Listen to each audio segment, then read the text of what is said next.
Story with Binaca. सुनिए कहानी Binaca की जुबानी।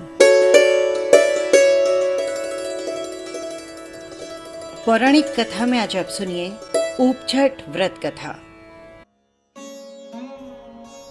ऊपछठ का व्रत विवाहित स्त्रियां अपने सुहाग की लंबी आयु के लिए और कुंवारी लड़कियां अच्छे पति की कामना के लिए करती है।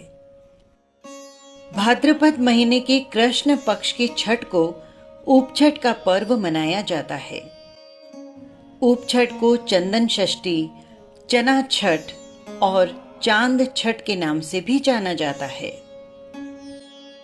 शाम ढलने के बाद ऊपछठ का व्रत रखने वाली महिलाएं और कन्याएं खड़े रहकर मंदिर जी में ठाकुर जी के दर्शन, पूजा और अर्चना करती है। परिवार के सुख और समृद्धि की कामना करती हैं। साथ ही पौराणिक धार्मिक कथाओं का श्रवण करती है। महिलाएं रात्रि में चंद्रमा निकलने पर चंद्रमा जी को अर्घ्य देकर अपने व्रत का पालन करती है।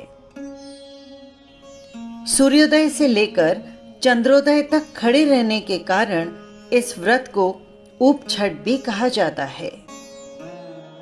ऊपछठ व्रत की कथा कुछ इस प्रकार है। किसी गांव में एक साहूकार और उसकी पत्नी रहते थे।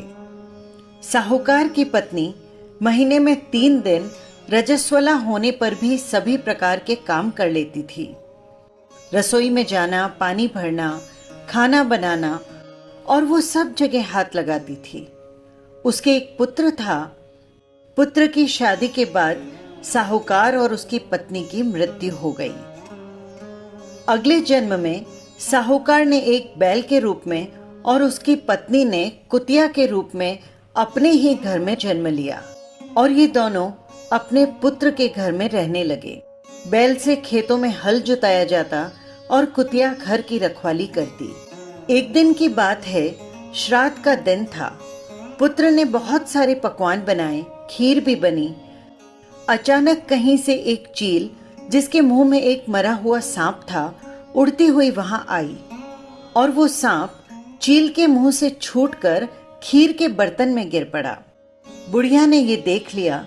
उसने सोचा इस खीर को खाने से कई लोग मर सकते हैं, इसलिए उसने खीर में अपना मुंह अड़ा दिया ताकि लोग खीर को न खाएं। उनकी पुत्र वधू ने कुतिया को खीर में मुंह अड़ाते हुए देखा तो गुस्से के मारे एक डंडा लेकर उसकी पीठ पर मार दिया। तेज चोट की वजह से कुतिया के पीठ की हड्डी टूट गई। उसे बहुत दर्द हो रहा था। रात को वो बैल से बात कर रही थी। उसने कहा, तुम्हारे लिए श्राद्ध हुआ, तुमने पेट भरकर भोजन किया होगा, मुझे तो खाना भी नसीब नहीं हुआ, मार पड़ी सो अलग। बैल ने कहा, मुझे भी भोजन नहीं मिला, मैं पूरा दिन खेत में काम करता रहा। ये सब बातें बहू ने सुन ली और अपने पति को बताई। उसने एक पंडित को बुलाकर इस घटना का जिक्र किया। पंडित ने अपनी ज्योतिष विद्या से पता करके बताया कि कुतिया उसकी माँ और बैल उसके पिता हैं। उनको ऐसी योनि मिलने का कारण माँ द्वारा रजस्वला होने पर भी सभी काम करना, खाना बनाना, पानी भरना इत्यादि था। उसे बड़ा दुख हुआ और माता पिता के उद्धार का उपाय पूछा।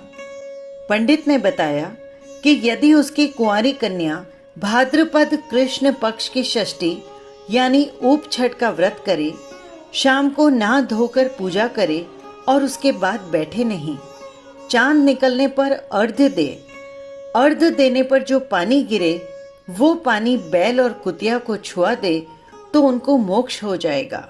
जैसे पंडित ने बताया, कन्या ने ऊपछठ का व्रत किया, पूजा की। चांद निकलने पर चांद को अर्घ्य दिया। अर्घ्य का गिरता हुआ पानी बैल और कुतिया पर छिड़क दिया। पानी उन पर गिरने से दोनों को ही मोक्ष प्राप्त हो गया और इस योनि से छुटकारा मिल गया।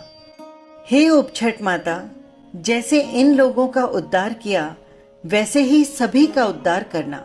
कहानी सुनाने वाले और सुनने वालों का भी भला करना। इति कथा संपन्न। फिर मिलेंगे किसी नई कथा के साथ। नमस्कार।